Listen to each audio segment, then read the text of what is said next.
E aí, galerinha, por falta, do trabalho presencial, vamos fazer aqui, continuar fazendo esses vídeos que uns assistem, outros não assistem. Mas vamos aí, porque a gente não pode deixar a peteca cair. Hoje nós vamos falar um pouco. Gostaram do cenário? Cenário de primeira, né? Hoje nós vamos falar um pouco sobre as grandes revoluções que ocorreram no início do século XX, certo? A Revolução Mexicana e a Revolução Russa, certo? Uma coisa que a gente tem que entender, não pode esquecer de jeito nenhum, é de definir a definição de revolução, né? Revolução é uma mudança drástica, certo? No modo de vida, de organização de uma sociedade, quando a gente está trabalhando com ciências humanas, ou uma mudança brusca em qualquer outro setor. A questão é que o início do século XX foi um período extremamente importante. Então, para entender elas, vamos aqui. Nosso primeiro ponto é a Revolução Mexicana, certo?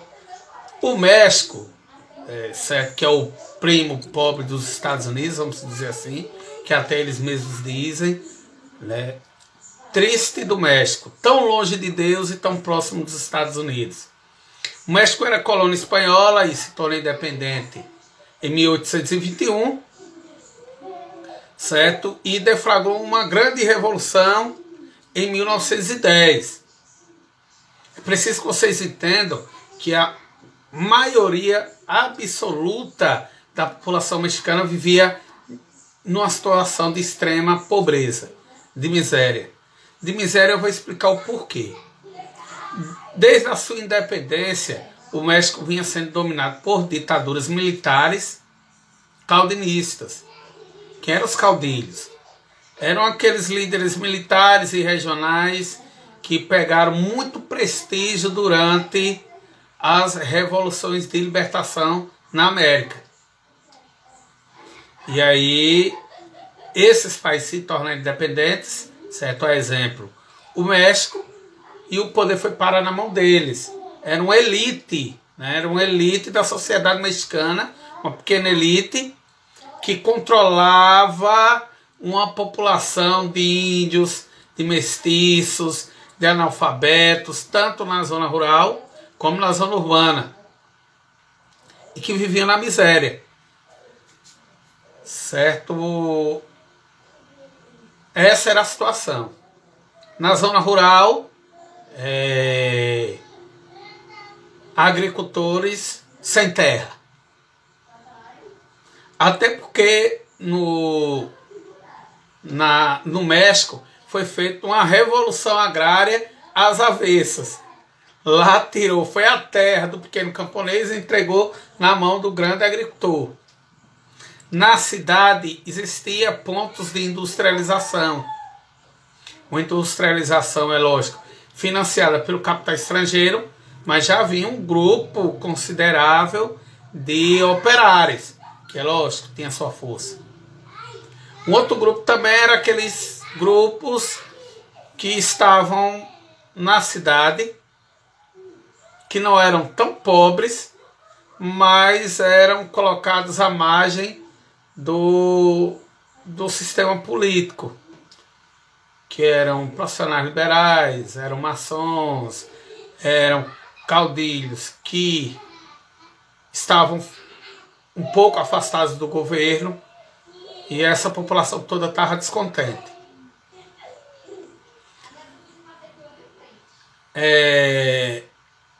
Ainda nas cidades, esse movimento operário chegou até a criar um grupo, uma organização, que era o Gran Círculo dos Obreiros do México, certo? Organizou uma série de movimentos, dentre eles 250 greves, em busca daquilo que, no geral, a gente tem hoje. Vou falar exemplo aqui de Brasil, e que a gente não valoriza tanto, como, por exemplo, redução de carga horária, salário mínimo, seguro-desemprego, certo? E uma série de outras vantagens. A reforma agrária indo para a zona rural, que eu disse que ocorreu no México, que era uma reforma agrária às avessas, ela ocorreu em 1890, durante a ditadura de Porfírio Dias, certo? Ditadura essa que ocorreu de 1876 a 1911, foi feito um movimento que tinha como lema Terra e Liberdade. E só para vocês terem uma ideia, nenhuma das repressões do governo na época morreram 200 pessoas. Mas como toda ditadura, ela vai minando. E aí a população mexicana foi minando e é o que a gente vai ver, né, a partir de agora. Bom, dando continuidade, a gente tem que lembrar de 3 nomes importantíssimos na Revolução Mexicana: Madero, Pancho Villa e Zapata. Madero, ele era um caudilho, certo? Não adeptos às ideias tradicionais de Porfírio Dias, é tanto que ele chegou até a concorrer à presidência da República Mexicana, perdeu, foi acusado de traição. Eu sei que o cara fugiu para os Estados Unidos e lá continuou promovendo as suas ideias, certo? Fazendo fortes críticas ao governo de Porfírio Dias. As pessoas que eram mais ligadas às ideias de Madero eram a população da cidade, certo? Uma parte operária, liberais, modernos, certo? Caudilhos que eram afastados do governo e etc. E aí Madero ficou tecendo as suas críticas diante da miséria, das injustiças que ocorreu lá no México. O terreno ficou fértil, certo? A ponto de surgir um outro nome, Pancho Villa, organizando o exército camponês, né, dos ruralistas do sul, e Zapata também organizando os camponeses do norte. Então temos aí três grupos que se rebelaram contra o governo Porfírio Dias. Eram os das cidades, liderados por Madero, os camponeses do sul, os camponeses do norte. E tudo convergia para determinadas ideias: justiça social, liberdade, tirar as pessoas da miséria. Da zona rural eles queriam o quê? A retomada de suas terras, que tinham sido entregues aos grandes caudilhos, e criação de, vamos dizer assim, de grupos agrários semelhantes a cooperativas, certo? Tanto o lucro seria dividido entre eles. São ideias, é lógico, de esquerda e ideias socialistas. Tem o grupo de Madero, que não aceitava mais a questão da ditadura de Porfírio Dias e queria a modernização do país. Esses 3 grupos juntos fizeram com que, em 1911, Porfírio Dias renunciasse à presidência mexicana e entrou no seu lugar, eleito por uma margem expressiva de votos e também numa expectativa grande, Madero. E aí nós vamos ver como se procedeu o governo de Madero, certo? Bom, o governo de Madero. Madero entrou, a população mexicana numa expectativa muito grande, e não deu em nada. Foi um fracasso. Eu não digo um fracasso por simplesmente ser um fracasso, mas sim pelas circunstâncias. Por quê? Madero entrou para revolucionar, atender os pedidos da população da cidade, certo? Com forte pressão dos operários, entendeu? O pedido dos camponeses, entendeu? O pedido de liberdade, de justiça social. Só que ele não conseguiu atender o pedido dos camponeses, certo? A classe que tinha perdido o poder também não via ele com bons olhos, conspirava, porque tinha medo que ele atendesse os pedidos da classe operária e dos camponeses. Então, tá aí o problema. Ele não conseguiu resolver, porque ele não mexia nas terras dos grandes agricultores para distribuir para os pobres. Isso ele não fazia. Mas mesmo assim ele sofria pressão, porque eles tinham medo que um dia ele cedesse. Então se correr o bicho pega, se ficar o bicho come. Certo? Então ele não terminou agradando.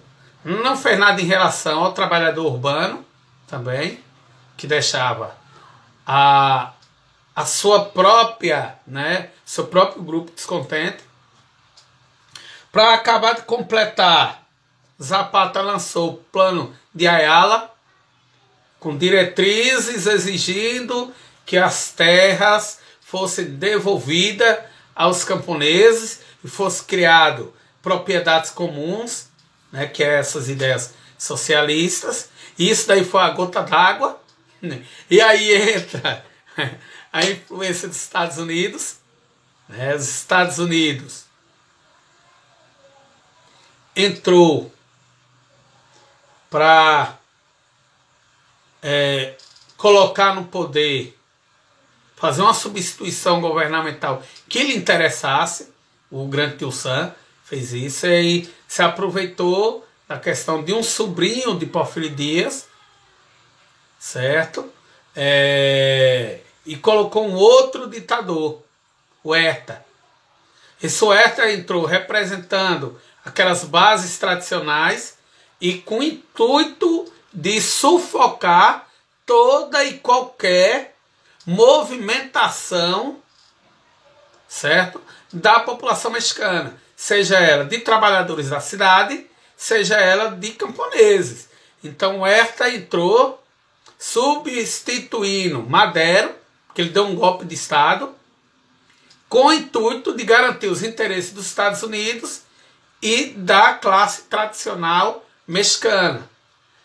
Qual foi o fim de Madero? Madero, mais seu vice, foi preso numa cadeia na cidade do México e lá foram executados.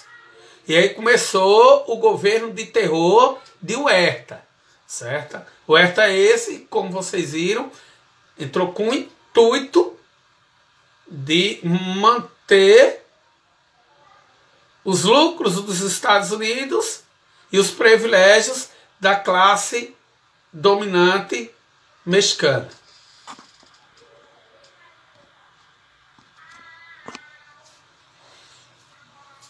E como eu sempre falo para vocês, amizade de países não existe, existem interesses de nações. E aí entrou o governo de Huerta para controlar a situação, só que houve uma instabilidade. Um governador de um dos estados do norte do México, que foi colocado por Madero, não aceitou o golpe que o Huerta, junto com os Estados Unidos, propôs. Aí criou um plano de Guadalupe, que era um movimento revolucionário que não aceitava esse governo que estava e se intitulava Defensor da Constituição Mexicana, e fez frente, fez uma revolução. Os Estados Unidos novamente entrou em jogo, percebeu que novamente suas vantagens seriam ameaçadas por causa da disputa do petróleo entre os Estados Unidos e os europeus. E aí os Estados Unidos ofereceu ajuda a esse governador, certo, dos Estados do Norte, que era Carranza. Esse Carranza recebeu apoio dos Estados Unidos e depois o Huerta virou a casa da mãe Joana. Então os Estados Unidos mudou de lado, passou a apoiar Carranza, que era esse governador. Carranza deu um golpe de Estado, tirando o Huerta, e isso em 1914. Então veja aí a bagunça que era o México nesse período. Agora, como foi o governo de Carranza? Não é para confundir a cabeça de vocês não, mas nós já passamos por aí. Ó. Porfírio Dias, que perdeu o poder para Madero. Madero não conseguiu estabilizar o México, e aí foi substituído por Huerta. O Huerta entrou com um governo de terror para acabar com todas as mobilizações. Não conseguiu por causa de Carranza, que se revoltou contra o governo central. Os Estados Unidos novamente entrou na questão, colocou Carranza e tirou Huerta. E aí nós vamos ver, tirou Huerta e colocou Carranza. E aí agora nós vamos ver como foi o governo de Carranza.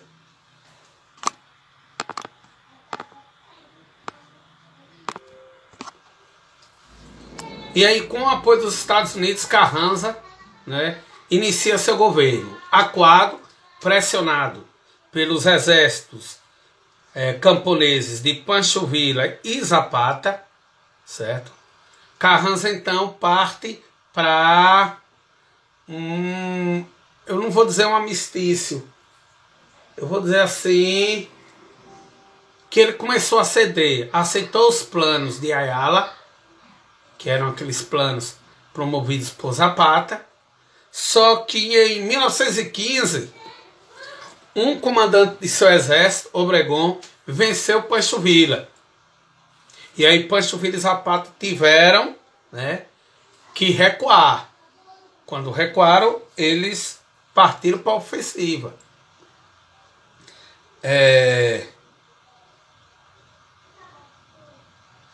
Em 1917,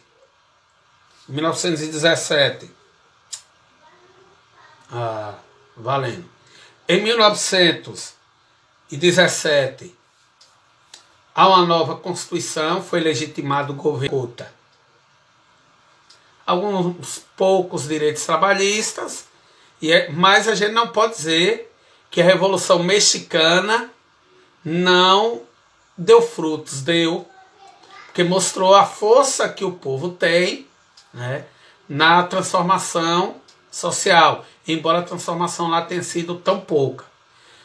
Isso serviu também para a gente ver os reais interesses da geopolítica norte-americana, né, de garantir os seus interesses. E no próximo vídeo nós vamos ver sobre a Revolução Russa, que eu vou dividir em 3 vídeos, porque ela é bem complexa. Valeu. Um abraço a todos.